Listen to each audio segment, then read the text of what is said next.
বিসমিল্লাহির রহমানির রহিম। Hello friends, আজকে আমি একটু ঐতিহ্যপূর্ণ খাবার বানাইতে যাচ্ছি, যেটা কে বলা হয় নবাবী সেমাই। নবাবরা নাকি আগের দিনে খেয়ে থাকতো এটা। তো যাই হোক, আমি নবাবের বংশের কেউ না, বা ওই রকমও কেউ কিছু না। তারপরেও যাই হোক, এখনকার সময়টা তো আসলে ফ্রিডম লাইফ, ক্রাইম বাদ দিয়ে যে যা ইচ্ছা করতে পারে, তাই না? সেজন্য আমিও ট্রাই করলাম, বাড়িতে করে থাকি আমি এটা। প্রথমে দেখেন, আমি একটা প্যানে কিছুটা ঘি আর এলাচ দিয়ে গরম করে নিয়ে পুরা 1 প্যাকেট লাচ্চা সেমাই ঢেলে দিয়েছি। আপনারা চাইলে কিন্তু এটা হচ্ছে ওই যে লম্বা লম্বা যেই সেমাইগুলো হয় না, ওইগুলো দিয়েও করতে পারেন। সেমাইটাকে কিন্তু আমি একটু বেশ লাল লাল করে ভেজে নিয়েছি, দেখেন একটু ড্রাই করে ভেজে নিয়েছি। এবারে আমি যেই প্রসেসে যাচ্ছি সেটা হচ্ছে একটা বাটি নিয়ে নেব। বাটির মধ্যে আমি বেশ খানিকটা কনডেন্স মিল্ক দিয়ে দিচ্ছি। মানে আপনার সেমাই অনুযায়ী আপনি আপনার পরিমাণটা বুঝে নিয়ে আপনি দিয়ে দিতে পারেন। কনডেন্স মিল্কটা আমার ঢালা হয়ে গেলে আমি এখানে গুঁড়ো দুধ ব্যবহার করছি প্যাকেটের। তো পুরাটাই দিয়ে দেওয়ার ইচ্ছা ছিল, কিন্তু অন্য একটা কাজের জন্য আমি একটু কম দিয়েছি।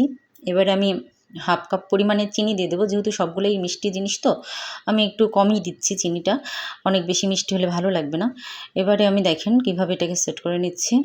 আমি কিছুটা দুধ দিয়ে, তরল দুধ দিয়ে আমি এটাকে আস্তে আস্তে করে ব্যাটারটা তৈরি করে নিচ্ছি। আমি এই দুধটাকে কালকে রাতেই 2 কেজি দুধকে আমি 1 কেজির মতো করে রেখেছিলাম। এই সেমাইটা রান্না করতে গেলে দুধটাকে অনেক ঘন করতে হয়। আপনারা দেখেন আমি কতটা তরল করেছি। এবারে আমি ওই এই ব্যাটারটাকেও ঢেলে দেবো, আর অতিরিক্ত যে দুধটা আমি রেখেছিলাম সেই দুধটাকেও আমি দিয়ে দেবো। প্রায় কেজি খানেকের মতো হয়ে গেছে। এবারে দেখেন আমি কিন্তু এটাকে কিছু এলাচ দিয়ে আর 1 চামচ পরিমাণ ঘি দিয়ে এই দুধটাকে আমি খুব ভালোভাবে নাড়বো। নেমে আমি এটাকে আরও একটু ঘন করব। হ্যাঁ, দেখেন আমার ঘনত্বটা এটা ঠান্ডা হলে আরও বেশি ঘন হয়ে যাবে, যার জন্য আমি আর কি খুব বেশি করি নাই। একটু তরল তরলই রেখেছি। এবারে আমি অন্য একটা প্যান নেবো, তাতে কিছু ঘি দিয়ে কাজু, পাস্তা আর চিনাবাদাম একটু ছোটো করে কেটে নিয়ে আমি ভেজে নিচ্ছি। খুব ভালো করেই ভেজে নেব। এটা একটু ভাজা হয়ে গেলে আমি কিছুটা কিশমিশও দিয়ে দিচ্ছি। কিশমিশগুলোকেও একটু সময় নিয়ে আমি ভাজবো।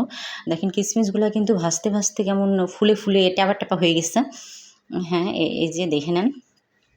এবারে যেটা বলতেছিলাম আর কি, যে একটা সময় ছিল যখন গ্রামের প্রধানের বাড়ির সামনে দিয়ে গেলে আর কি পা থেকে স্যান্ডেল, মাথা থেকে ছাতা এগুলো নামিয়ে ফেলতে হতো। সামাজিক বৈষম্যটা ছিল তখনকার সময়ের একটা রুলস। কিন্তু এখন আর সেটা নাই। এখন সবাই সবার মতো চলতে পারে। ক্রাইমটাই শুধু ক্রাইম হিসাবে ধরা হয়, আর কোনো কিছুকে ধরা হয় না। এখন সবাই সবার মতো চলতে পারি। আমি কিন্তু আন্নিকে বুঝাই দিতাছি, আন্নেরা বুঝছেননি আমার কথা। আচ্ছা যাই হোক, আপনারা এবার দেখে নেন আমি সময়টাকে কীভাবে সেট করতেছি, একটার পর একটা লেয়ার দিয়ে। আপনারাও সেভাবে সেট করে নেবেন। দেখেন খুব ভালোভাবে আমি প্রথমে সেমাই দিলাম, তারপরে আমার যে দুধটা আমি রেডি করে রেখেছিলাম সেটা দিয়ে দিচ্ছি, আবারও সেমাই দিয়ে দিচ্ছি, আবার দুধ দিয়ে দিচ্ছি, আর সেটার উপরে আবার আমি বাদাম, কিশমিশ এগুলো দিয়ে দেবো। আসলে এই কিছু কিছু খাবার বানাতে গেলে না অনেক সময় একটু কষ্ট বেশি হয়, অনেকটা সময় বেশি লাগে, কিন্তু তারপরেও যখন দেখি যে পরিবারের লোকগুলা এই জিনিসটাকে খুব তৃপ্ত সহকারে খেয়ে নিচ্ছে, তখন আসলে কষ্টটা আর কিছু মনে হয় না। ধন্যবাদ সবাইকে।